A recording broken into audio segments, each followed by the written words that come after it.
اعوذ باللہ من الشیطان الرجیم بسم اللہ الرحمن الرحیم ومن آیاتہ ان خلقکم من تراب ثم اذا انتم بشر تنتشرون ومن آیاتہ ان خلق لکم من انفسکم ازواجا لتسکنوا الیہا وجعل بینکم مودۃ ورحمۃ ان فی ذلک لآیات لقوم یتفکرون ومن آیاتہ خلق السماوات والارض واختلاف السنتکم والوانکم ان فی ذلک لآیات للعالمین صدق اللہ العظیم۔ یہ میں نے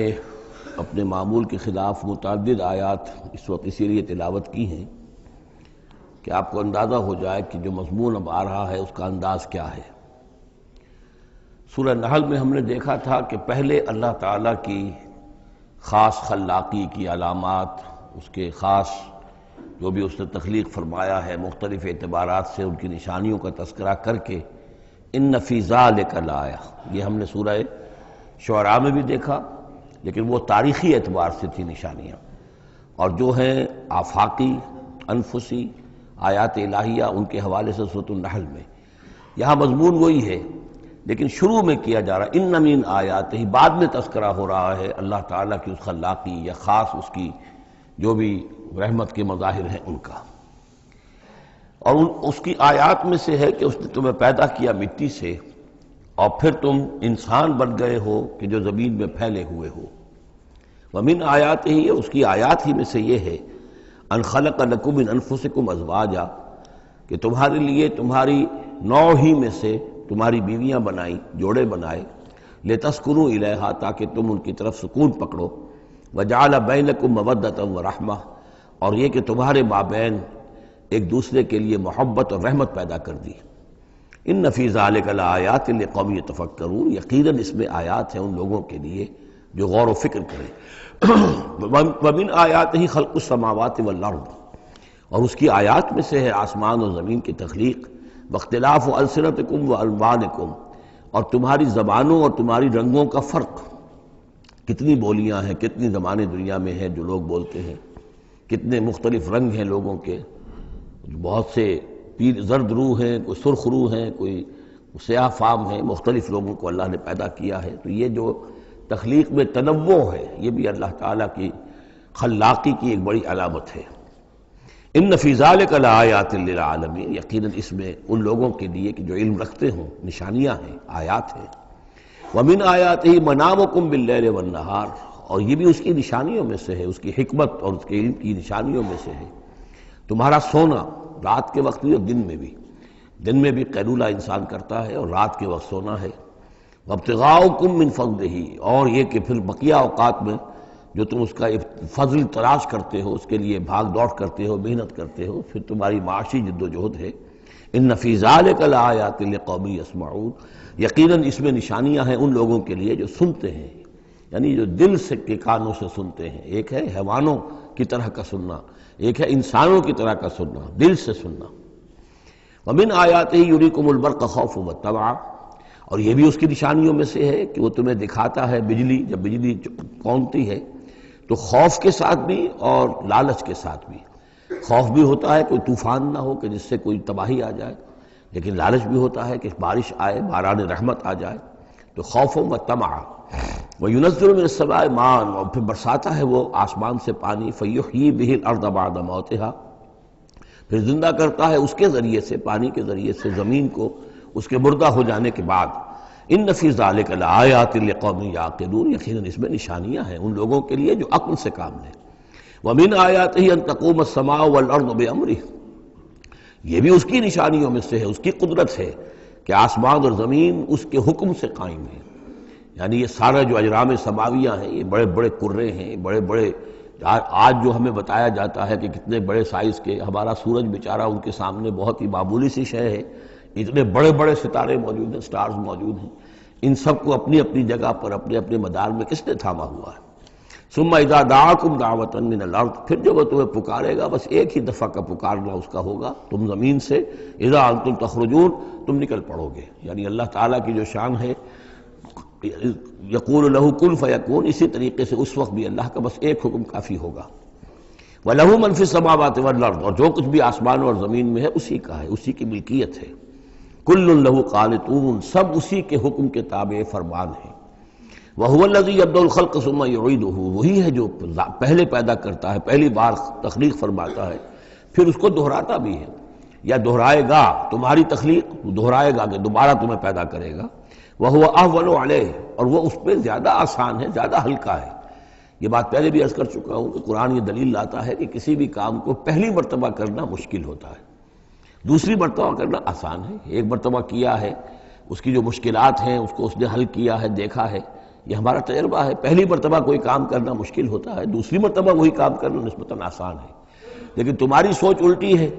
تم کہتے ہو اللہ کیسے پیدا کر دے گا دوبارہ؟ بھائی اس نے پیدا کیا تمہیں پہلے یا نہیں؟ یا تو یہ کہو کہ کوئی پیدا کرنے والا ہے ہی نہیں، وہ ایک علیحدہ بات ہو جائے گی۔ لیکن جیسا کہ آپ کو معلوم ہے کہ جو اہل عرب جو مخاطب اول تھے قرآن کے، وہ اللہ کے منکر نہیں تھے۔ ابھی ہم آیات پڑھ چکے ہیں، وَلَئِن سَأَلْتَهُم مَّن خَلَقَ السَّمَاوَاتِ وَالْأَرْضَ لَيَقُولُنَّ اللَّهُ، اگر آپ ان سے پوچھیں کہ کس نے پیدا کیا آسمان اور زمین، فوراً کہیں گے کہ اللہ نے پیدا کی۔ وہ اللہ کو خالق مانتے تھے۔ تو اللہ نے تمہیں پہلی مرتبہ اگر پیدا کیا ہے تو پھر دوسری مرتبہ تمہارا پیدا کرنا اس کے لیے بھاری کیوں ہو؟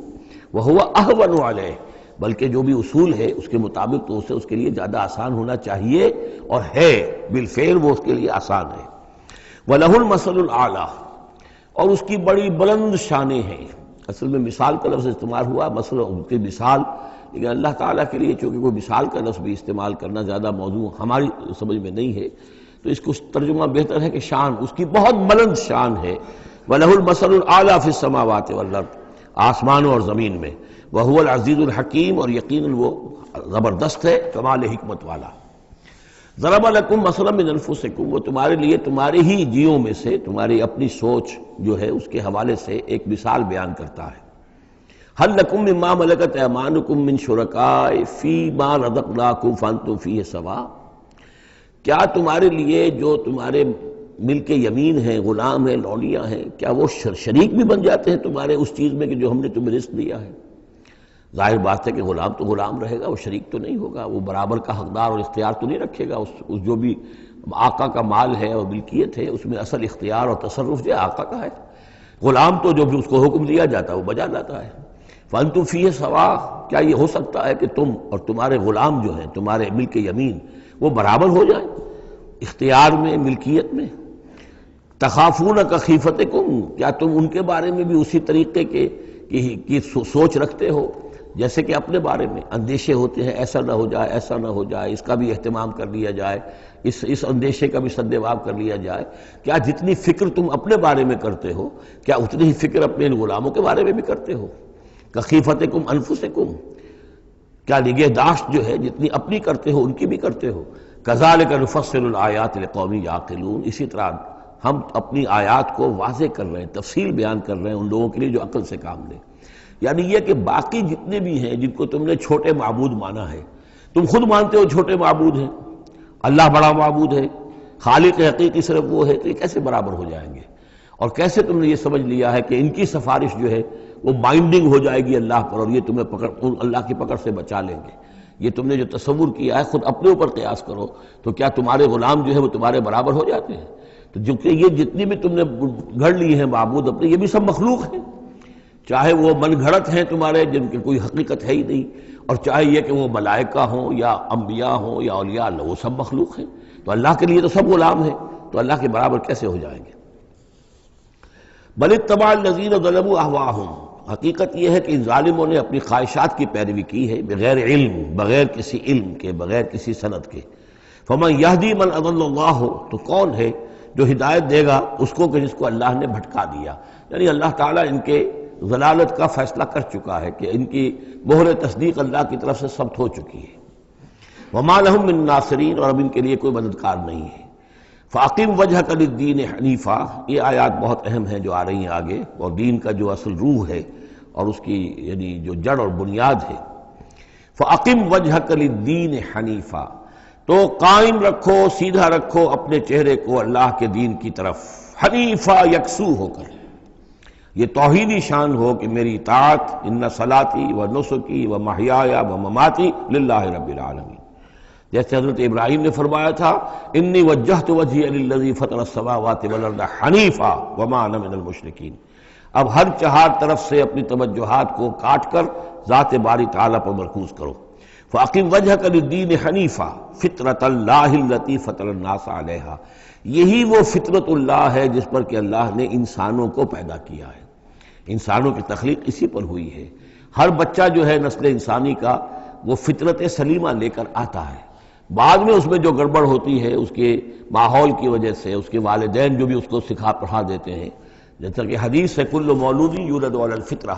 ہر بچہ جو پیدا ہوتا ہے وہ فطرت پر پیدا ہوتا ہے، وہ فطرت اسلام ہے، وہ فطرت اللہ کے دین کی ہے، وہ فطرت اللہ ہے۔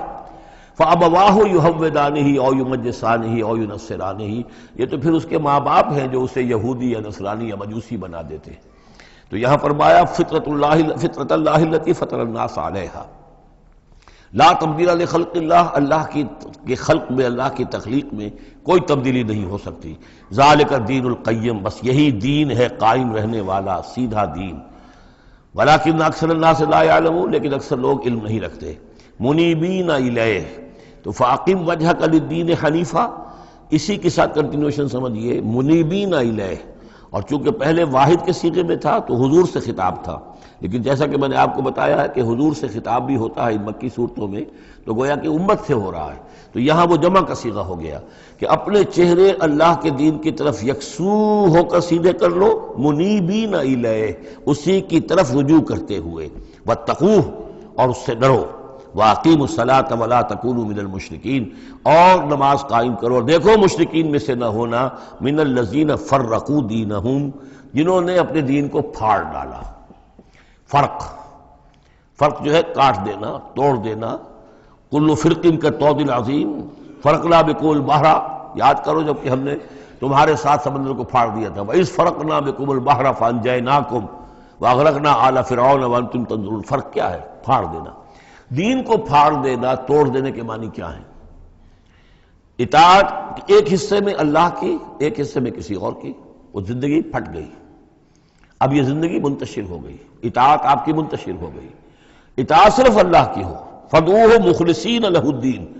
پکارو اس کو لیکن اسی کے لیے اپنے دین کو خالص کرتے ہوئے، ساری اطاعت اسی کی، یا اس کی اطاعت کے تابع کسی کی اطاعت ہو سکتی ہے، مثلا والد کی اطاعت ہے، والدین کی اطاعت ہے، اساتذہ کی اطاعت ہے، حکمرانوں کی اطاعت ہے، اگر وہ اللہ کی اطاعت کے خلاف نہ ہو، اللہ کی اطاعت کے اندر اندر ہے کوئی حرج نہیں، جس کی چاہو بات مانو، والدین کی مانو، اساتذہ کی مانو، اپنے پیروں کی مانو، جس کی چاہو مانو، حکام کی مانو، بشرطے کہ اس سے اللہ تعالیٰ کا کوئی حکم نہ ٹوٹتا ہو۔ لا طاعۃ لمخلوق فی معصیۃ الخالق، مخلوق میں سے کسی کی اطاعت نہیں کی جائے گی جس سے خالق کی نافرمانی لازم آتی ہو، بس یہ قانون ہے۔ تو من الذین فرقوا دینہم، کہ جنہوں نے اپنے دین کے ٹکڑے ٹکڑے کر دیے، وکانوا شیعا، وہ خود ان کو ایک ایک ٹکڑا لے کر علیحدہ ہو گئے، کل حزب بما لدیہم فرحون، اور ان میں سے ہر جماعت جو ہے جو کچھ ان کے پاس ہے اسی پر وہ اترا رہی ہے، اسی کے اوپر مگن ہے، کسی نے کچھ لے لیا ہے دین کا حصہ، کسی نے کوئی دین کا حصہ لے لیا ہے۔ وَإِذَا مَسَّ النَّاسَ ضُرٌّ دَعَوْا رَبَّهُمْ مُنِيبِينَ إِلَيْهِ، اور جب انسانوں کو کوئی تکلیف پہنچتی ہے، سختی پہنچتی ہے، تو وہ پکارتے ہیں اللہ کو، اپنے رب کو، اسی کی جانب رجوع کرتے ہوئے۔ ثم اذا اذاقهم منه رحمۃ، پھر جب اللہ تعالیٰ انہیں اپنی رحمت کا مزہ چکھاتا ہے، اذا فریق منهم بربهم یشرکون، تو ان کی ایک جماعت اور ان کا ایک گروہ جو ہے اپنے رب کے ساتھ شرک کرنے لگتا ہے۔ لیکفروا بما آتیناکم، تاکہ کفر کریں ان چیزوں کے ساتھ جو ہم نے انہیں دی ہیں، یعنی ہماری دی ہوئی شے ہے، رزق ہماری ہے، لیکن اس کو وہ کفر کے لیے استعمال کر رہے ہیں۔ فتمتعوا، اچھا ٹھیک ہے، جو بھی تمہیں فائدہ اٹھانا اٹھا لو، چند دن کی زندگی ہے، بالآخر تو تمہیں ہمارے پاس آنا ہے، یہ تمہارا طرز عمل جو ہے وہ اسی مہلت کے اندر اندر جو تم چاہو کرو، فسوف تعلمون، پھر یہ کہ عنقریب تمہیں معلوم ہو جائے گا کہ اصل حقیقت کیا ہے۔ کلا سوف تعلمون ثم کلا سوف تعلمون، ایک وقت آئے گا جب کہ اصل حقائق جو ہے وہ منکشف ہو جائیں گے۔ ام انزلنا علیہم سلطانا فہو یتکلم بما کانوا بہ یشرکون، کیا ہم نے ان کے اوپر کوئی ایسی سند اتاری ہے جو ان سے یہ کہہ رہی ہو اور ان چیزوں کی تصدیق کر رہی ہو کہ جن کے یہ شرک کر جس کو شریک کر رہے ہیں، یعنی کوئی آسمانی کتاب آئی ہو جس نے انہیں یہ بتایا ہو۔ اب یہاں دیکھیں لفظ یتکلم آیا، جو بات کرتی ہو ان سے، یہی لفظ ہے جو کہ علامہ اقبال نے قرآن کے لیے استعمال کیا ہے، مثل حق پنہا و ہم پیداستو زندہ و پائندہ و گویاستو۔ یہ قرآن جو ہے خود کلام کرتا ہے، آپ اس سے گفتگو تو کیجئے، یہ آپ سے کلام کرے گا، آپ سے بات کرے گا۔ تو پوچھا گیا یہ کہ ام انزلنا علیہم سلطان فہو یتکلم بما کانوا بہ یشرکون، تو کیا ہم نے ان کے اوپر کچھ سند اتاری ہے جو ان سے گفتگو کرتی ہو، جس نے انہیں یہ بتایا ہو کہ یہ شرک کرو، یہ بھی اللہ کے ساتھ شریک ہے، اور یہ بھی اللہ کے ساتھ شریک ہے، اور یہ بھی اللہ کے ساتھ شریک ہے۔ وَإِذَا أَذَقْنَا النَّاسَ رَحْمَةً فَرِحُوا بِهَا، اور جب ہم لوگوں کو اپنی رحمت کا مزہ چکھاتے ہیں تو پھر وہ بڑے اتراتے ہیں، فخر کرتے ہیں، پھولے نہیں سماتے۔ وَإِن تُصِبْهُمْ سَيِّئَةٌ، اور اگر کہیں کوئی تکلیف آ جاتی ہے، مصیبت آ جاتی ہے، بِمَا قَدَّمَتْ أَيْدِيهِمْ، اور وہ آتی بھی ہے ان کے اپنے ہاتھوں کے کرتوتوں کے باعث، جو ان کے ہاتھوں نے آگے بھیجا ہوتا ہے، اذا ہم یقنطون، تو وہ بالکل مایوس ہو جاتے ہیں، ان کی اور آس توڑ کر بیٹھ جاتے ہیں، ان کی کمر ٹوٹ جاتی ہے۔ اولم یروا ان اللہ یبسط الرزق لمن یشاء ویقدر، کیا وہ دیکھتے نہیں ہیں کہ اللہ تعالیٰ ہی ہے کہ جو رزق کو کھول دیتا ہے، پھیلا دیتا ہے، کشادہ کر دیتا ہے جس کے لیے چاہتا ہے، ویقدر، اور ماپ تول کر دینے لگتا ہے، راشننگ کر دیتا ہے، یعنی تھوڑا تھوڑا دیتا ہے جس کو چاہتا ہے۔ ان فی ذلک لآیات لقوم یؤمنون، یقیناً اس میں نشانیاں ہیں ان لوگوں کے لیے جو مانتے ہیں، جو ماننے والے ہیں، جو یقین کرنا چاہیں۔ فآت ذی القربى حقہ، تو اپنے قرابت دار کو اس کا حق ادا کرو، والمسکین، اور مسکین کو بھی، وابن السبیل، اور مسافر کو بھی۔ ذالک خیر للذین یریدون وجہ اللہ، یہی بہتر روش ہے ان لوگوں کے حق میں جو اللہ کی رضا چاہتے ہیں، اللہ کا چہرے کے طالب ہیں۔ وَأُولَٰئِكَ هُمُ الْمُفْلِحُونَ، اور یقین یہی لوگ ہیں کہ جو فلاح پانے والے ہیں۔ وَمَا آتَيْتُم مِّن رِّبًا لِيَرْبُوَ فِي أَمْوَالِ النَّاسِ، یہ آیت میں نے کوٹ کی تھی جب ہم سورہ بقرہ کی آیات پڑھ رہے تھے۔ اور جو کچھ تم دیتے ہو سود پر، یعنی یہ کہ ایک شخص ہے، اس کے پاس جو کچھ بچ گیا ہے، بچت ہے اس کی، اب اس کی دو شکلیں ہیں، یا تو اس بچت کو وہ اللہ نے جن لوگوں کو کم دیا ہے، جو محتاج ہیں، ان کو دے دے، اللہ کے ہاں اجر و ثواب لے لے، اللہ کے دین کے لیے لگا دے، اس کا بھی اجر و ثواب اللہ دے گا، یا بس آخری درجے میں یہ ہے کہ کسی کو قرض حسنہ دے دے تاکہ وہ اپنی ضرورت پوری کر لے اور پھر وہ رقم تمہیں واپس کر دے۔ اس سے آگے تم یہ چاہو کہ میں یہ اپنا مال جو ہے کہیں اور انویسٹ کروں، کوئی اور آدمی محنت کرے، اس کی محنت سے جو اس کی محنت سے بڑھوتری ہوگی تو آپ کو بھی اس میں سے حصہ مل جائے۔ اور اس کی بدترین شکل جو ہے پھر یہ ہے کہ سود کے اوپر رقم دی، اور وہ یہ ہے کہ آپ اس میں سے بغیر اس کے کہ آپ کوئی محنت کر رہے ہوں یا کوئی مشقت کر رہے ہوں، اس کی جو ہے آپ کو، جس کو نفع کہہ رہے ہیں آج کل، وہ سود آپ کو ملتا چلا جائے۔ تو یہاں ان کو مقابلے میں لائے ہیں، یعنی بچت جو ہے آپ کی، سیونگز جو ہیں آپ کی، یہ گویا کہ سرپلس ویلیو ہے اسلام کے نقطہ نگاہ سے، یہ عفو ہے، اس کو خرچ کر دینا چاہیے۔ ایمان کا تقاضا یہ ہے، یسألونک ماذا ینفقون قل العفو، وہ اللہ کے لیے، اللہ کے دین کے لیے، محتاجوں کے لیے، غرباء کے لیے صرف کر دیا جائے۔ لیکن یہ ہے کہ اتنی ہمت نہیں ہے کہ صدقہ دے دیا جائے، تو پھر یہ کہ قرض حسن دیا جائے، یا یہ کہ کسی اور شکل کے اندر جو ہے وہ کسی آدمی کی مدد کر دی جائے، یہ ساری چیزیں ہیں۔ لیکن آخری شکل جو ہے اسلام میں، یہ بھی جو بعد میں پھر شریعت کے احکام مدور ہوئے ہیں، تو ایک صورت دی گئی ہے کہ آپ مزاربت پر دے دیں۔ مزاربت یہ ہے کہ آپ کا وہ جو رقم ہے وہ کوئی اور شخص کام کرے گا، اگر تو کوئی نفع ہو جائے تو کچھ آپ بھی لے لیں اور کچھ وہ لے لیں، نقصان ہو جائے تو سارا نقصان آپ برداشت کریں گے، جس کے پاس وہ سرپلس منی تھی، اس کا کوئی تاوان جو ہے وہ جو عامل ہے اس کے اوپر نہیں آئے گا۔ یہ تو تفاصیل بات کی ہیں، لیکن اصل میں جو قرآن مجید سامنے لاتا ہے وہ ہے صدقات اور انفاق فی سبیل اللہ ورسس سود، ربا،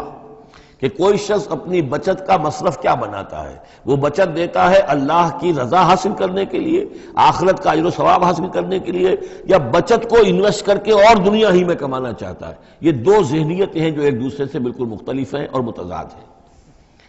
فما آتیتم من ربا، تو جو کچھ تم دیتے ہو سود پر تاکہ وہ بڑھے، لیربو فی اموال الناس، تاکہ وہ بڑھے لوگوں کے مال میں، فلا یربو عند اللہ، اللہ کے ہاں اس میں کوئی بڑھوتری نہیں ہوتی۔ وما آتیتم من زکوٰۃ، اور جو تم زکوٰۃ دیتے ہو، یعنی اس طریقے سے صدقہ ہے، خیرات ہے، تریدون وجہ اللہ ہے، اور اس سے تم چاہتے ہو اللہ کی رضا، اللہ کا چہرہ، مراد وہی اللہ کی رضا، فاولئک ھم المضعفون، یہ لوگ ہیں جو اپنی جو بچت ہے اس کو دگنا کر رہے ہیں، یعنی یہاں اللہ کے لیے دیا ہے تو وہاں 10 گنا ملے، 700 گنا ملے، اس سے بھی زیادہ ملے، لیکن یہ ہے لوگ کہ جو در حقیقت اللہ تعالیٰ کی رضا بھی انہیں حاصل ہوگی۔ اللہ الذی خلقکم ثم رزقکم ثم یمیتکم ثم یحییکم، اللہ ہی ہے جس نے تمہیں پیدا کیا، پھر تمہیں رزق دیا، پھر وہ تمہیں مارے گا، پھر وہ تمہیں زندہ کرے گا۔ حل من شرکائکم من یفعل من ذلکم من شیء، کیا تمہارے شریکوں میں سے بھی کوئی ہے جس کے بارے میں تمہارا گمان تک ہو کہ وہ یہ کام کرتے ہیں؟ کیا لات عزیٰ منات یہ کرتے ہیں یہ کام؟ کوئی بھی ان کے عقیدے میں ایسی بات موجود نہیں تھی۔ وہ تو ہؤلاء شفعاؤنا عند اللہ کہتے تھے کہ ہمارے شفیع ہیں، بس ہمارے سفارشی ہیں۔ سبحانہ، اللہ پاک ہے، وتعالی، اور بہت بلند و بالا ہے، عما یشرکون، اس شرک سے جو یہ کر رہے ہیں۔ ظہر الفساد فی البر والبحر بما کسبت ایدی الناس، بحر و بر میں فساد رونما ہو چکا ہے بسبب اس کمائی کے کہ جو لوگوں کے ہاتھوں نے کی ہے۔ یہ آیت جتنی آج روشن ہو کر پورے دنیا کے افق کے اوپر جو ہے یوں سمجھیے کہ نمایاں ہو رہی ہے، شاید جس وقت نازل ہوئی تھی اتنی نمایاں اس وقت بھی نہ ہو، اس لیے کہ اس وقت پوری دنیا کا کیا اندازہ تھا، لوگوں کو بہت کم اندازہ تھا، پوری دنیا کی وسعت کا اندازہ بھی نہیں تھا۔ آج جس طریقے سے فساد رونما ہو چکا ہے پوری زمین میں، اور جس طرح کے تصادم ہیں، جس طرح کے مقابلے ہو رہے ہیں، جس طرح کی بد امنیاں ہیں، جس طرح کے فسادات ہیں، تو ظاہر الفساد فی البر والبحر، بر و بحر میں فساد رونما ہو چکا ہے بما کسبت ایدی الناس، لوگوں کی اپنے ہاتھوں کی کمائیوں کے باعث، لیذیقہم بعض الذی عملوا، اور یہ اس لیے ہے کہ اللہ تعالیٰ انہیں ان کے بعض اعمال کا مزہ چکھائے، یعنی بعض الذی عملوا، اگر تو سارے اعمال کا اللہ تعالیٰ یہیں پر اگر سزا دینی شروع کر دے تو کوئی آدمی بچے ہی نہ، ما بقا علی ظہرہ دابہ، تو کوئی بھی ایک بھی انسان نہ رہے زمین کے اوپر، لیکن کچھ اللہ تعالیٰ جو ہے وہ عذاب دیتا ہے، لعلہم یرجعون، تاکہ یہ لوٹیں پھریں، سوچیں، غور کریں، توبہ کریں، رجوع کریں۔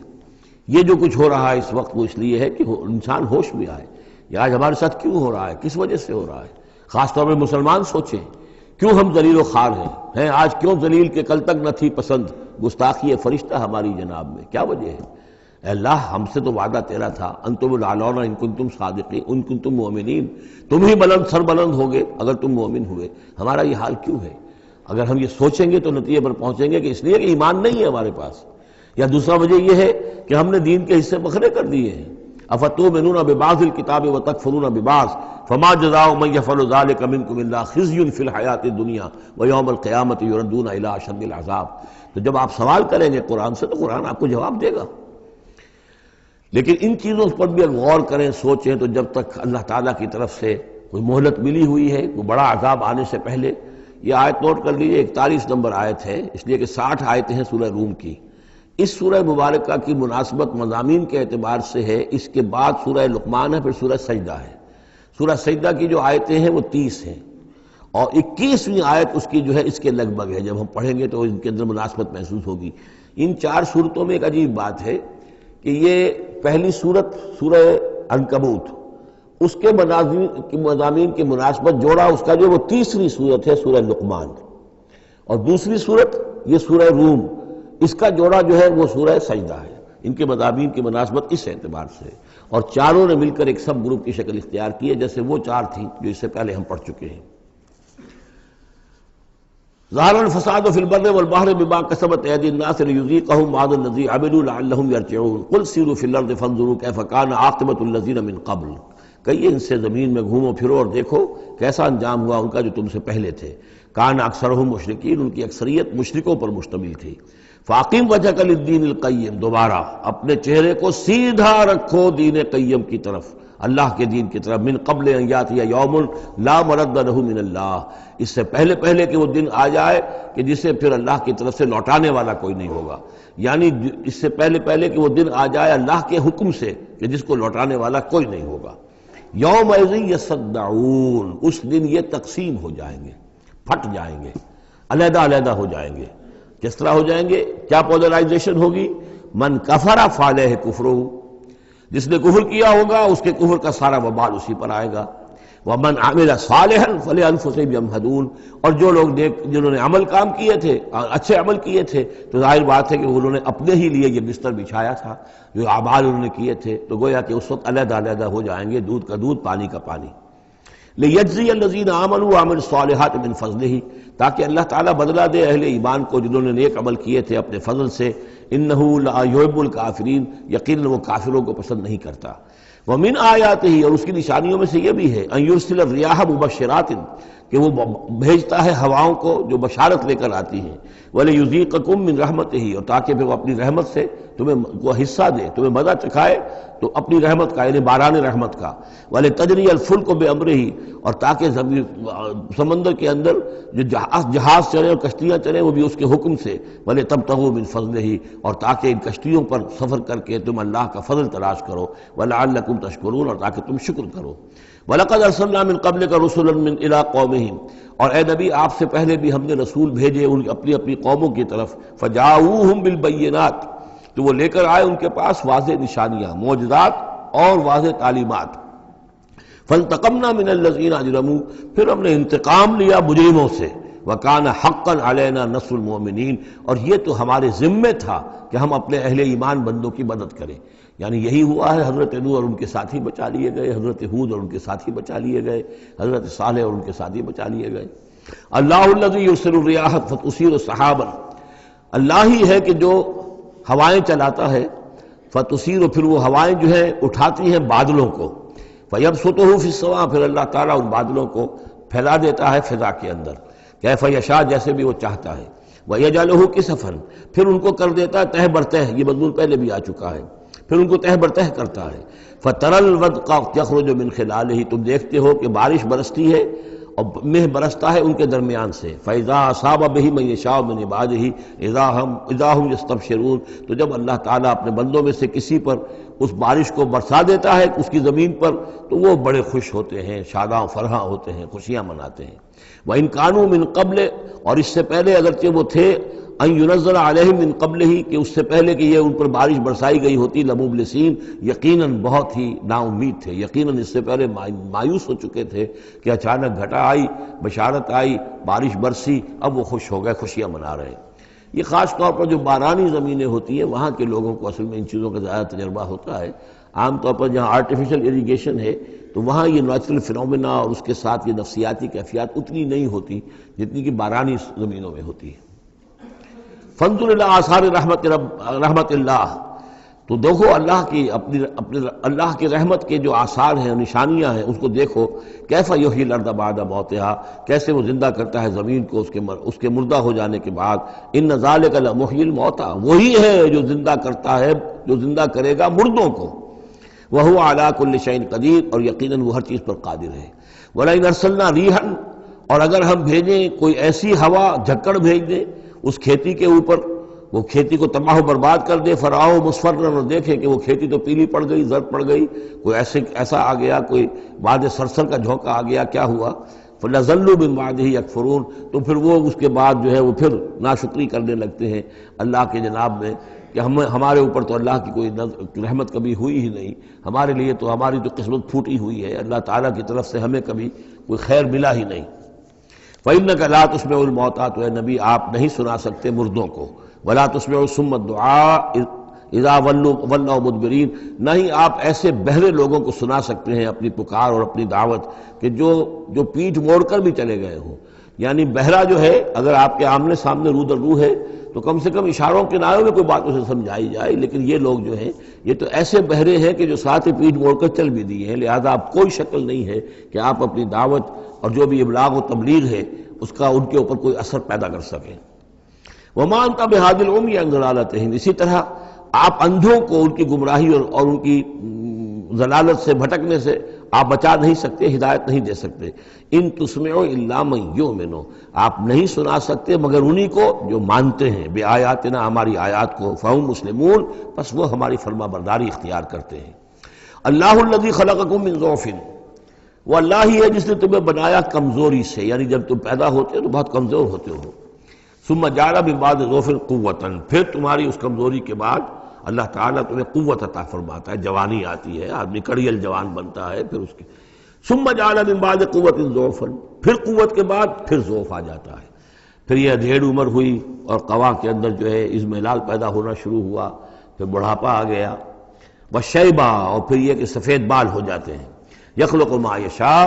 اللہ تعالیٰ پیدا کرتا ہے، تخلیق فرماتا ہے جو چاہتا ہے، وہو العلیم القدیر، اور یقیناً وہ سب کچھ جاننے والا اور ہر شے پر قدرت رکھنے والا ہے۔ وَيَوْمَ تَقُومُ السَّاعَةُ يُقْسِمُ الْمُجْرِمُونَ، اور جس دن قیامت قائم ہوگی قسمیں کھائیں گے یہ مجرم، ما لبثوا غیر ساعۃ، نہیں رہے وہ سوائے ایک گھنٹے کے، ایک گھڑی کے، بس ایک گھڑی رہے دنیا میں اور یا اس عالم برزخ میں، اس سے زیادہ نہیں۔ کذالک کانوا یؤفکون، جس طرح اس وقت ان کے جو ہے ہوش ٹھکانے نہیں ہوں گے، اسی طرح وہ دنیا میں بھی اچک لیے جاتے تھے، یعنی حقیقت کو نہیں سمجھتے تھے، حقیقت کو نہ تسلیم کرتے تھے نہ مانتے تھے۔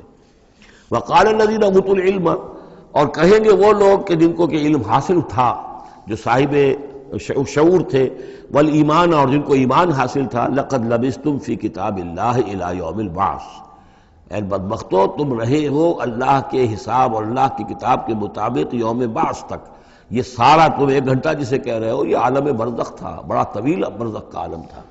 اب ظاہر بات ہے جو انسان آج سے 5000 پہلے مر چکا ہے، 5000 برس تو اس کے برزخ میں پہلے ہی گزر چکے ہیں، ابھی یہ کہ اور کتنا وقت آنا ہے، تو وہ کہیں گے اہل ایمان یہ تو اصل میں عالم برزخ کا وقفہ تھا۔ فہذا یوم البعث، اور اب جو تمہاری آنکھ کھلی ہے تو یہ ہے یوم بعث، یہ یوم قیامت ہے، یہ اٹھنے کا دن ہے۔ وَلَٰكِنَّكُمْ كُنتُمْ لَا تَعْلَمُونَ، لیکن یہ کہ تم علم نہیں رکھتے تھے، تم نے ان چیزوں کو نظر انداز کر دیا تھا، ان کے بارے میں غور کرنا ہی پسند نہیں کیا تھا۔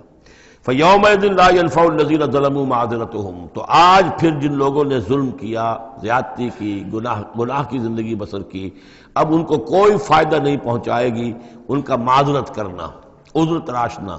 بہانے بنانا اور معافیاں مانگنا کام نہیں آئے گا۔ وَلَا هُمْ يُسْتَعْتَبُونَ،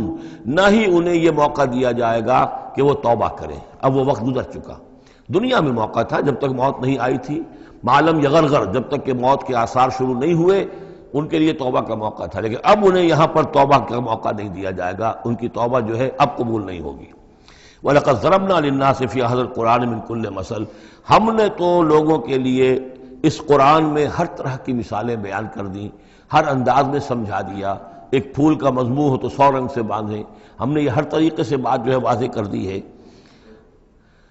وَلَئِنْ جِئْتَهُمْ بِآيَةٍ، اور جب آپ ان کے پاس اگر آپ لے آئے ان کے پاس کوئی نشانی، لَيَقُولَنَّ الَّذِينَ كَفَرُوا إِنْ أَنْتُمْ إِلَّا مُبْطِلُونَ، تو یہی کہیں گے یہ لوگ کافر کہ نہیں ہو مگر تم جھوٹ گھڑ رہے ہو، یہ جھوٹی باتیں ہیں، من گھڑت باتیں ہیں جو تم کر رہے ہو، یا یہ کہ تم نے کوئی جادو کر دیا ہے۔ كَذَلِكَ يَطْبَعُ اللَّهُ عَلَىٰ قُلُوبِ الَّذِينَ لَا يَعْلَمُونَ، اسی طرح اللہ مہر کر دیا کرتا ہے ان لوگوں کے دلوں پر جو علم نہیں رکھتے۔ فَاصْبِرْ،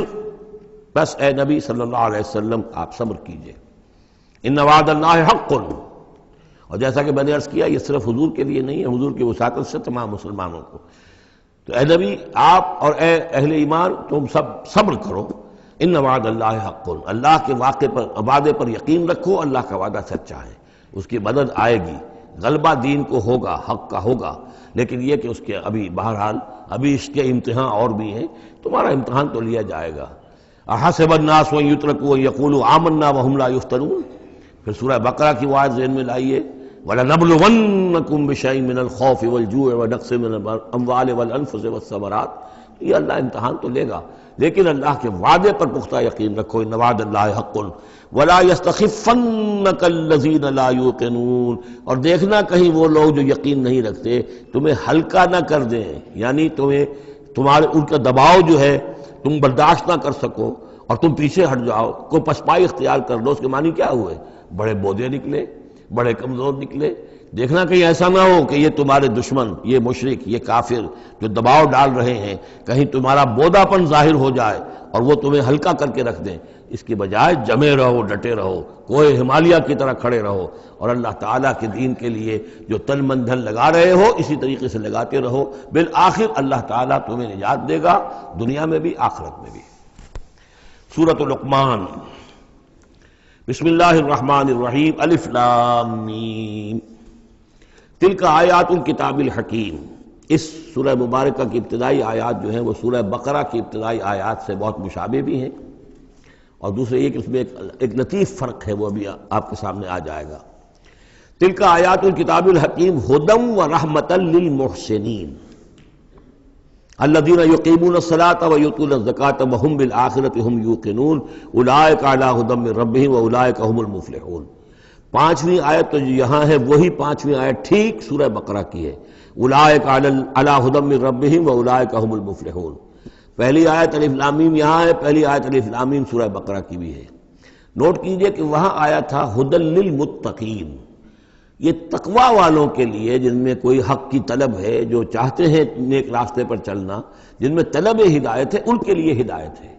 یہاں ایک لفظ کا اضافہ کیا، اگلی منزل چونکہ بیان ہو رہی ہے، ہدی و رحمتن للمحسنین، یہ جو بلند ترین منزل ہے، جو احسان کے مقام تک پہنچ جائیں، ان کے حق میں یہ صرف ہدایت ہی ہدایت نہیں، رحمت بھی ہے۔ تو یہاں تقابل اگر کریں گے، الف لام میم ذالک الکتاب لا ریب فیہ ھدی للمتقین، یہاں فرمایا تلک آیات الکتاب الحکیم، یہ ایک بڑی حکمت بڑی کتاب کی آیات ہیں، اور یہ ہدایت ہے اور رحمت ہے محسنین کے حق میں۔ اور یہ محسنین جو ہے قرآن کی اصطلاح کے طور پر، جیسا کہ میں بیان کر چکا ہوں سورہ مائدہ میں، کہ یہ پہلا درجہ ہے اسلام، اس سے اوپر ایمان، اس سے اوپر احسان۔ اذا ما اتقوا وآمنوا وعملوا الصالحات ثم اتقوا وآمنوا ثم اتقوا واحسنوا واللہ یحب المحسنین، ان کے حق میں یہ قرآن رحمت ہے۔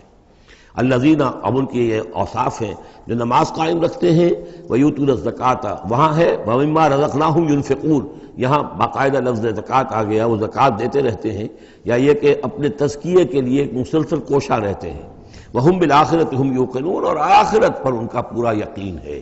اصل شے جو ہے، جو انسان کے عمل اور کردار پر اثر انداز ہوتی ہے، وہ ایمان بالآخرہ ہے۔ اولئک علی ھدی من ربہم، یہ لوگ ہیں ہدایت پر اپنے رب کی جانب سے، وَأُولَئِكَ هُمُ الْمُفْلِحُونَ، اور یہی ہیں فلاح پانے والے۔ وَمِنَ النَّاسِ مَن يَشْتَرِي لَهْوَ الْحَدِيثِ لِيُضِلَّ عَن سَبِيلِ اللَّهِ بِغَيْرِ عِلْمٍ، لوگوں میں سے کچھ ایسے بھی ہیں کہ جو کھیل کی باتیں خریدتے ہیں، کھیل کود، اور تاکہ لوگوں کی توجہ ادھر ہو جائے۔ اور یہ باقاعدہ کیا ہے نضر بن حارث، جو رؤسائے قریش میں سے تھا، اور اس شخص کا معاملہ یہ تھا کہ یہ حضور کے شدید ترین مخالفین میں سے تھا۔ اس نے یہ کیا کہ یہ لوگ جو ہیں، چونکہ عربوں کے اندر ذوق تو تھا، ان کے ہاں اچھے شاعروں کی بڑی قدر تھی، خطبہ ادب جو ہے، فصاحت و بلاغت جو ہے، اس سے ان کو دلچسپی تھی، قرآن مجید کی فصاحت اور بلاغت انہیں اپنی طرف کھینچتی تھی۔ وہ چاہتے تھے کہ یہ لوگ سنیں ہی نہ، تو وہ کہیں سے شام گیا اور وہاں سے کوئی گانا گانے والی ایک لونڈی لے آیا جو بہت اچھا گانا گاتی تھی، اور اس کی محفلیں اس نے منعقد کرانی شروع کر دی، تاکہ لوگ آئیں یہاں پر اور یہ اس میں مگن رہیں، اور رات کا وقت وہاں لگائیں تو دن میں سوئیں۔ بہرحال کسی طریقے سے ان کی توجہات جو ہے اس کو محمد کی طرف سے ہٹا کر صلی اللہ علیہ وسلم تو ان چیزوں میں لگا دیا جائے۔ اور یہ اچھی طرح سمجھ لیجئے کہ اس وقت دنیا میں یہ کھیلوں کا معاملہ، سپورٹس کا، گیمز کا معاملہ، اور پورے ذرائع ابلاغ کے اوپر معلوم ہوتا ہے چھائی ہوئی شے یہ ہے۔ ٹی وی کے اوپر تو معلوم ہوتا ہے کہ دنیا کی اہم ترین شے جو ہے وہ یہ گیمز ہیں، ان کے ٹورنامنٹس ہیں، وہ وہاں ہو رہا ہے، یہاں ہو رہا ہے، وہاں ہو رہا ہے، یہاں ہو رہا ہے، یہ ٹینس کا ہے، یہ فلاں کا ہے، یہ تیراکی کا ہے، اور یہ گیم، اس لیے کہ اسی کو دیکھتے رہو۔ جو بھی وقت کوئی فارغ ہے، ظاہر بات ہے کہ کہیں ایسا نہ ہو کہ کہیں بیٹھے بیٹھے کہیں اچانک خیال ہی آ جائے کہ بھئی سوچے انسان میں ہوں کون، کہاں سے آیا ہوں، کہاں جا رہا ہوں، زندگی کا مال کیا ہے، مقصد کیا ہے، اپنی حالات کے بارے میں ہی سوچے، دنیا کدھر جا رہی ہے، قوم کدھر جا رہی ہے، ملک کدھر جا رہا ہے، نہیں، ان کو مست رکھو۔ وہ اقبال نے تو کہا تھا کہ ابلیس نے یہ کہا اپنے کارندوں سے کہ مست رکھو ذکر و فکر صبح گاہی میں اسے، اور پختہ تر کر دو مزاج خانقاہی میں اسے۔ اس سے اگلی بات ہے کہ جو آج دنیا کے ابلیسوں نے جو ایجاد کی ہے کہ یہ کھیل کود، اسی طریقے سے یہ ایکٹرز، یہ ڈرامے، اور پھر ان کے ایکٹرز اور ایکٹریسز کی زندگیاں اور ان کے جو بھی سکینڈلز ہوں، جس طریقے سے کہ ان کو دنیا میں پھیلایا جا رہا ہے تاکہ وہ نوجوان نسل بھی بس ان دلچسپی میں پڑی رہے،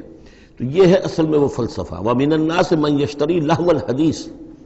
کھیل کود کی چیزیں خریدتے ہیں وہ لوگ، لِيُضِلَّ عَن سَبِيلِ اللَّهِ، تاکہ اللہ کے راستے سے گمراہ کریں، بغیر علم، بغیر علم کے۔ وَيَتَّخِذَهَا هُزُوًا، اور اللہ تعالیٰ کا جو معاملہ ہے اس کو یہ ہنسی ٹھٹا بنا دیں۔ اولئک لہم عذاب مہین، یہ وہ لوگ ہیں کہ جن کے لیے اہانت آمیز عذاب ہے۔ وَإِذَا تُتْلَىٰ عَلَيْهِ آیاتُنَا وَلَّىٰ مُسْتَكْبِرًا، اور جب اسے سنائی جاتی ہیں ہماری آیات تو وہ وَلَّىٰ اپنی قبر پیٹھ موڑ کر چل دیتا ہے، مستکبرًا استکبار کرتے ہوئے، کأن لم یسمعها، جیسے کہ اس نے سنی ہی نہیں، کأن فی اذنیہ وقرا، گویا کہ اس کے کانوں میں کوئی ثقل ہے، بوجھ ہے، اس نے سنا ہی نہیں کیا محمد نے سنایا ہے۔ فَبَشِّرْهُ بِعَذَابٍ أَلِيمٍ، یہ سارا جو ہے یہ اس نضر بن حارث کے لیے یہ آیات نازل ہوئی ہیں۔ تو اے نبی، اس شخص کو دردناک عذاب کا آپ کی بشارت دے دیجئے۔ ان الذین آمنوا وعملوا الصالحات لہم جنات النعیم، یقیناً وہ لوگ جو ایمان لائے اور جنہوں نے نیک عمل کیے ان کے لیے نعمتوں بھرے باغات ہیں، خالدین فیہا، جس میں وہ ہمیشہ ہمیشہ رہیں گے۔ وعد اللہ حقا، یہ اللہ کا وعدہ ہے جو سچا ہے، پختہ ہے، اٹل ہے، حتمی ہے، یقینی ہے۔ وہو العزیز الحکیم، اور وہ زبردست ہے، حکمت والا۔ خلق السماوات بغیر عمد ترونہا، اس نے آسمان بنا دیے بغیر ستونوں کے جو تمہیں نظر آتے ہوں۔ وَأَلْقَى فِي الْأَرْضِ رَوَاسِيَ أَن تَمِيدَ بِكُمْ، اور اس نے زمین میں ایسے لنگر ڈال دیے ہیں کہ تمہیں لے کر ایک طرف کو لڑک نہ جائے، جھک نہ جائے۔ وَبَثَّ فِيهَا مِن كُلِّ دَابَّةٍ، اور اس میں ہر طرح کے جانور جو ہے پھیلا دیے ہیں۔ وَأَنزَلْنَا مِنَ السَّمَاءِ مَاءً، اور اس نے اتارا ہے آسمان سے پانی۔ فَأَنبَتْنَا فِيهَا مِن كُلِّ زَوْجٍ كَرِيمٍ، اور اس میں ہر طرح کے جو ہے جوڑے نباتات کے اس نے پیدا کر دیے ہیں، ہر طرح کے۔ آپ کو معلوم ہے کہ ان کی بھی فیملیز ہوتی ہیں، یہ سٹرس فیملی ہے اور یہ فلاں فیملی ہے، اس طریقے سے اللہ تعالیٰ نے ان کے بھی خاندان بنائے ہوئے۔ ھذا خلق اللہ فارونی ماذا خلق الذین من دونہ، یہ تو ہے اللہ کی تخلیق،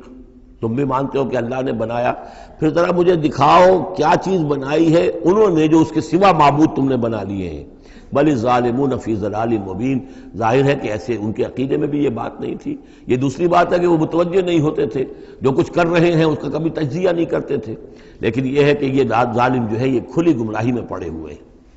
اب جو دوسرا رکوع آ رہا ہے سورہ مبارکہ کا، یہ ہمارے اس منتخب نصاب کا ایک اہم درس ہے، اور یہ منتخب نصاب کا پہلا حصہ ہے جو جامع اسباق، سورۃ العصر، پھر آیت البر، تیسرا سبق یہ ہے۔ اس لیے کہ اس میں بھی وہ انسان کی نجات کے لیے جو چیزیں لازم ہیں وہ سب کی سب ان کا ایک اسکیلیٹن سمجھیے، اس کا جو ہے ایک خاکہ جو ہے، بلو پرنٹ اس کے اندر بھی آ گیا ہے۔ اور یہ اصل میں ایک ایسے شخص کی مثال ہے جو نہ خود نبی تھے نہ کسی نبی کے پیروکار تھے، لیکن وہی جو بات میں نے بارہا آپ سے عرض کی ہے کہ سلیم الطبع انسان، سلیم الفطرت انسان، اور سلیم العقل انسان، فطرت کج نہ ہوئی ہو، پرورٹڈ نہ ہو، اور انسان کی عقل جو ہے اس کے اوپر پردے نہ پڑ گئے ہوں،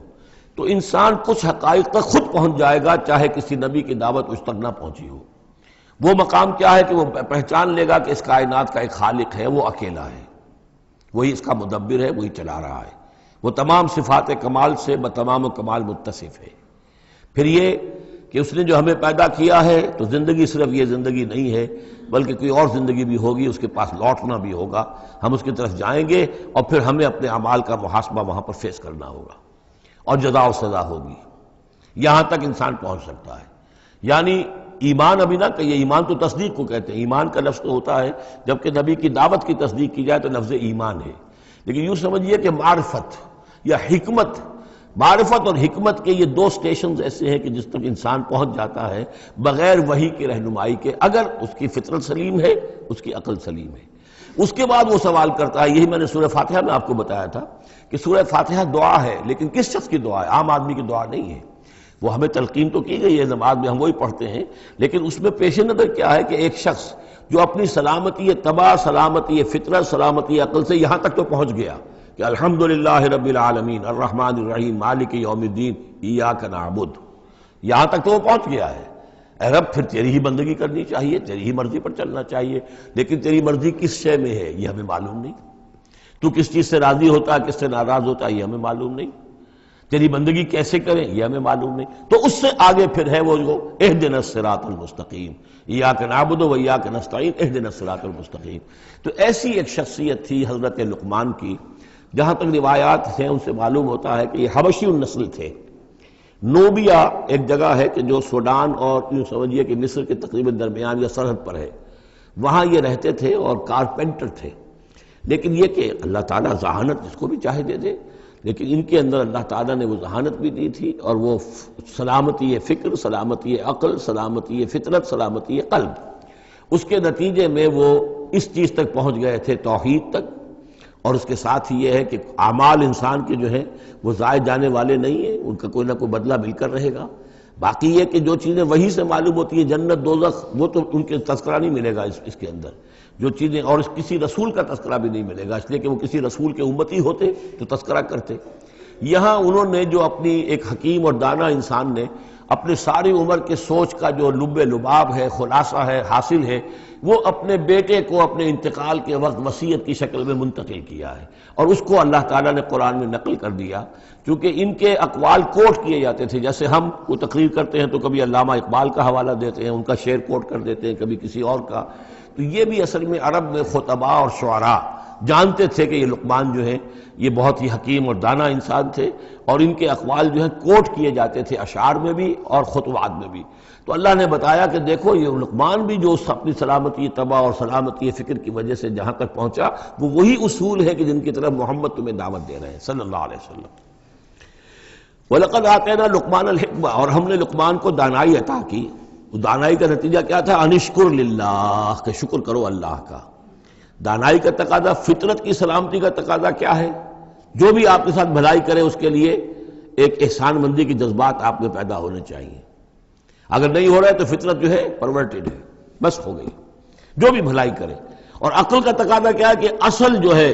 منعم اس کو پہچان لیا جائے، اور وہ اللہ ہے۔ تو نتیجہ کیا نکلے گا؟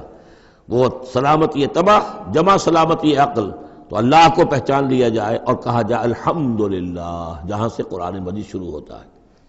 انشکر للہ، کہ شکر کرو اللہ کا۔ ومن یشکر فانما یشکر لنفسہ، جو کوئی بھی شکر کرتا ہے تو وہ شکر کرتا ہے اپنے ہی بھلے کے لیے، اپنے ہی فائدے کے لیے۔ ومن کفر فان اللہ غنی حمید، اور جو کفران نعمت کرتا ہے، ناشکری کرتا ہے، تو اللہ تو غنی اور حمید ہے۔ وَإِذْ قَالَ لُقْمَانُ لِابْنِهِ، اب یہاں سے حضرت لقمان کی وہ نصیحتیں ہیں جو انہوں نے اپنے بیٹے کو کی ہیں، یہاں مذکور نہیں ہے، لیکن مراد یہی ہے کہ انتقال کے وقت، جیسے کہ کوئی شخص دولت مند ہے تو وہ اپنے انتقال کے وقت اپنے بیٹوں کو، یا اگر بیٹا ایک ہی ہے تو اسے بتائے گا کس سے لینا ہے، کس کو دینا ہے، کیا حساب کتاب ہے، کہاں کہاں میرے ایسٹس ہیں۔ کوئی دفینہ ہے تو بھی بتائے گا کہ میرا وہاں فلاں جگہ پر دولت دفن ہے۔ ایک حکیم انسان کے پاس اصل شے اس کی ساری عمر کے غور و فکر کا جو حاصل ہے کہ میں نے جو کچھ سوچا ہے، میں نے جو کچھ بھی حاصل کیا ہے اپنی فطرت سلیمہ اور عقل سلیم کی رہنمائی میں، وہ میں تمہیں منتقل کر رہا ہوں۔ وَإِذْ قَالَ لُقْمَانُ لِابْنِهِ وَهُوَ يَعِظُهُ، یاد کرو جب کہ کہا لقمان نے اپنے بیٹے سے اور وہ اسے نصیحت کر رہے تھے، یا بنی لا تشرک باللہ، نمبر ایک اللہ کے ساتھ شرک مت کیجو، ان الشرک لظلم عظیم، یقیناً شرک بہت بڑا ظلم ہے، بہت بڑا ظلم ہے، سب سے بڑی ناانصافی۔ عربی زبان میں ظلم کہتے ہیں وضع الشیء فی غیر محلہ، کسی شے کو ہٹا کر اس کے اصل مقام سے ہٹا کر کہیں اور رکھ دینا، یہ ظلم ہے۔ اللہ خالق ہے تنہا، باقی سب مخلوق ہے،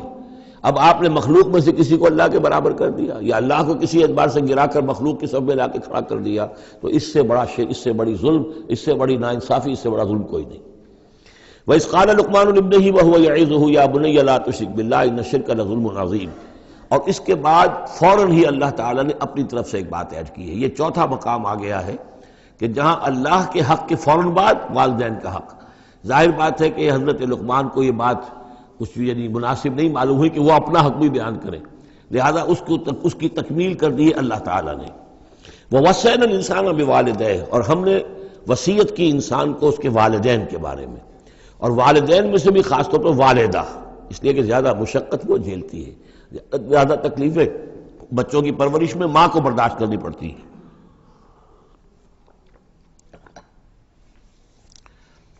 وَوَصَّيْنَا الْإِنسَانَ بِوَالِدَيْهِ حملتہ امہ وہنا علی وہن، اسے اٹھائے رکھا،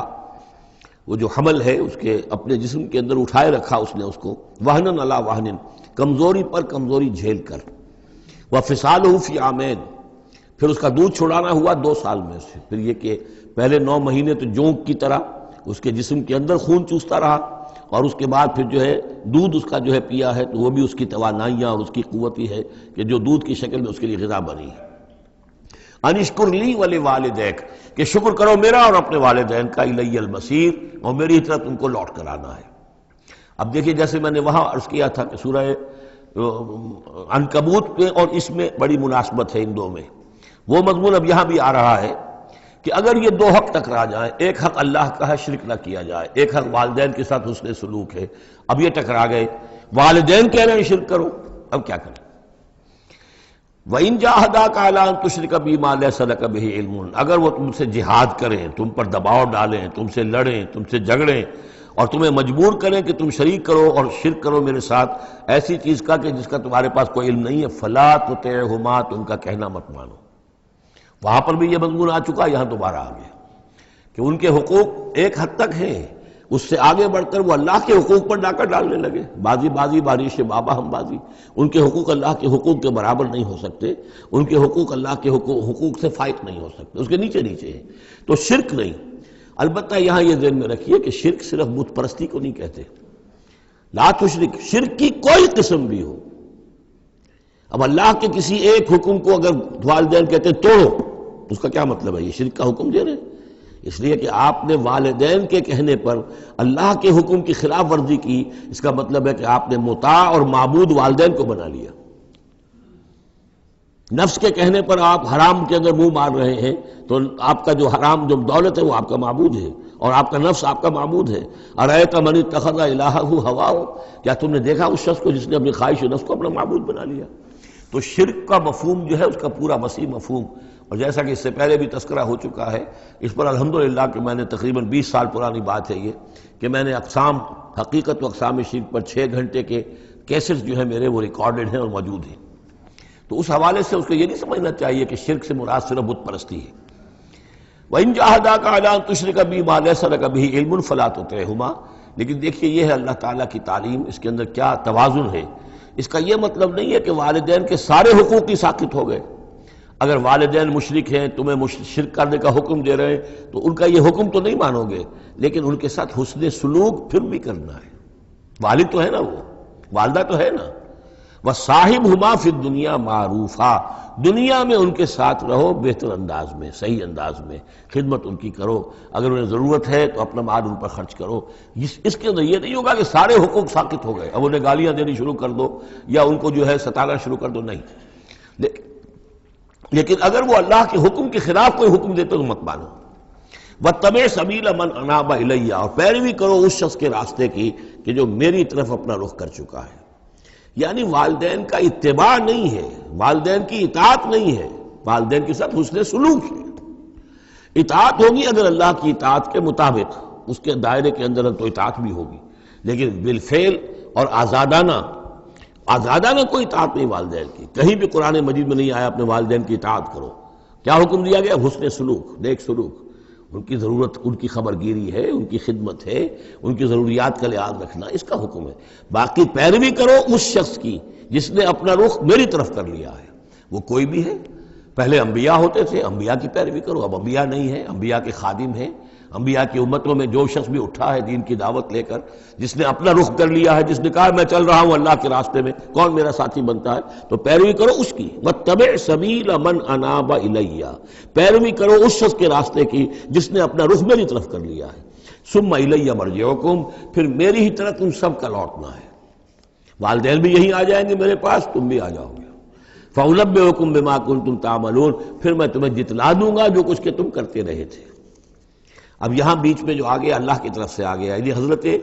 لقمان کی نصیحت صرف ابھی ایک آئی تھی، یا بنی لا تشرک باللہ ان الشرک لظلم عظیم، اے میرے بچے شرک مت کرنا اللہ کے ساتھ، اس لیے کہ شرک جو ہے بہت بڑا ظلم ہے، بہت بڑی ناانصافی ہے۔ دوسری وصیت ان کی کیا ہے؟ یا بنی انہا ان تک مثقال حبۃ من خردل فتکن فی صخرۃ او فی السماوات او فی الارض یات بہ اللہ ان اللہ لطیف خبیر۔ اے میرے بچے عمل، خواہ وہ نیکی کا ہو خواہ بدی کا ہو، انہا، ہا کی ضمیر ہے عمل کی طرف، عمل خواہ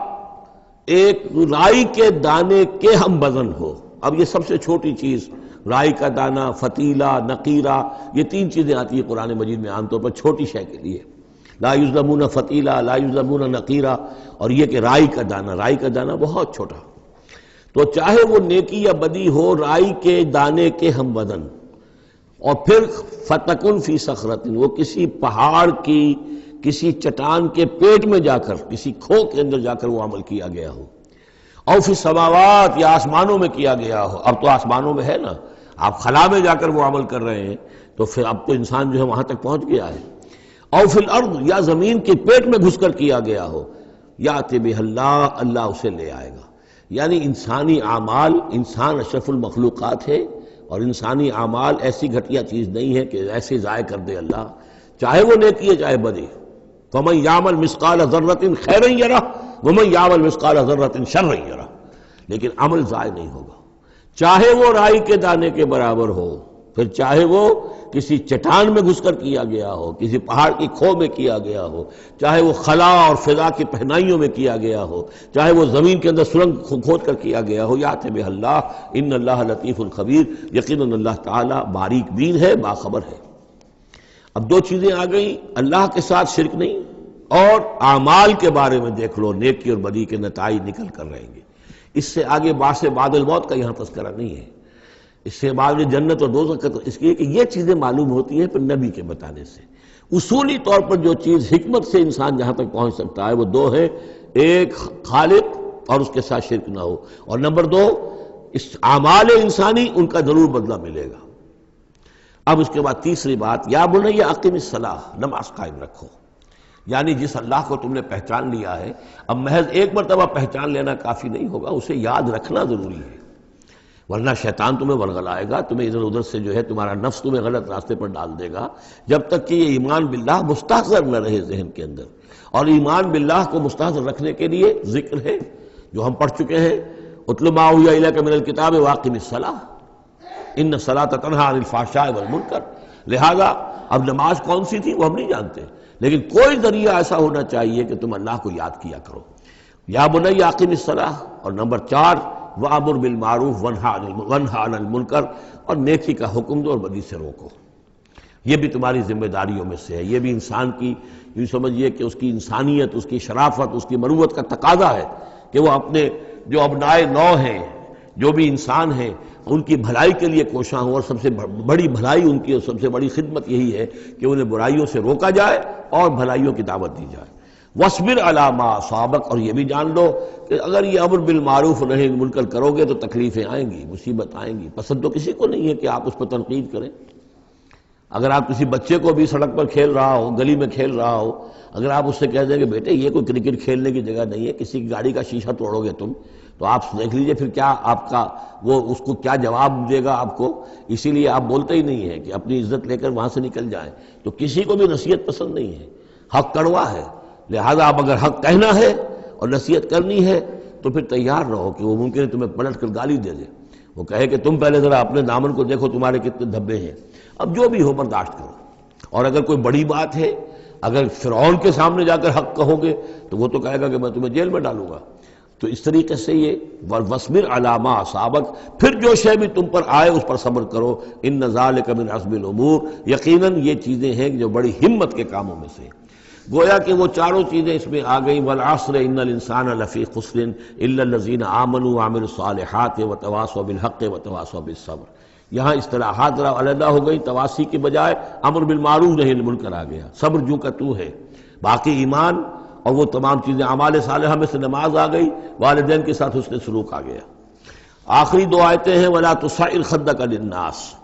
اور دیکھو اپنے گالوں کو پھلا کر مت رکھو لوگوں کے سامنے، یعنی تکبر اور غرور، اس انداز میں رہنا۔ وَلَا تَمْشِ فِي الْأَرْضِ مَرَحًا، اور تم زمین میں اکڑ کر نہ چلو۔ ان اللہ لا يحب كل مختال فخور، یقیناً اللہ تعالیٰ کو جو اکڑنے والے ہیں، اور یہ مختال بنا ہے خیل سے، خیل کہتے ہیں گھوڑے کو، گھوڑے کی چال میں ایک تمکنت ہوتی ہے،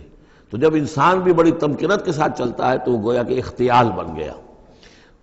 لا يحب كل مختال فخور، شیخی خورے، فخر کرنے والے، اکڑنے والے اللہ کو پسند نہیں ہے۔ یہ مضمون سورہ بنی اسرائیل میں بھی آ چکا ہے۔ وَلَا تَمْشِ فِي الْأَرْضِ مَرَحًا إِنَّكَ لَن تَخْرِقَ الْأَرْضَ وَلَن تَبْلُغَ الْجِبَالَ طُولًا، تم کتنا ہی پاؤں مار کر چلو ہماری زمین کو پھاڑ نہیں سکتے، اور کتنی گردن اکڑا لو، اونچے ہو جاؤ، سینہ تان لو اور اوپر ترا بھی چڑھا لو، لیکن یہ کہ تم پہاڑوں کی اونچائی تک نہیں پہنچ سکتے۔ آخری بات فرمائی وَاقْصِدْ فِي مَشْيِكَ، اپنی چال میں میانہ روی اختیار کرو۔ یہ میانہ روی ہر اعتبار سے، چال میں بھی، خرچ میں بھی، والذین اذا انفقوا لم یسرفوا ولم یقتروا وکان بین ذلک قواما،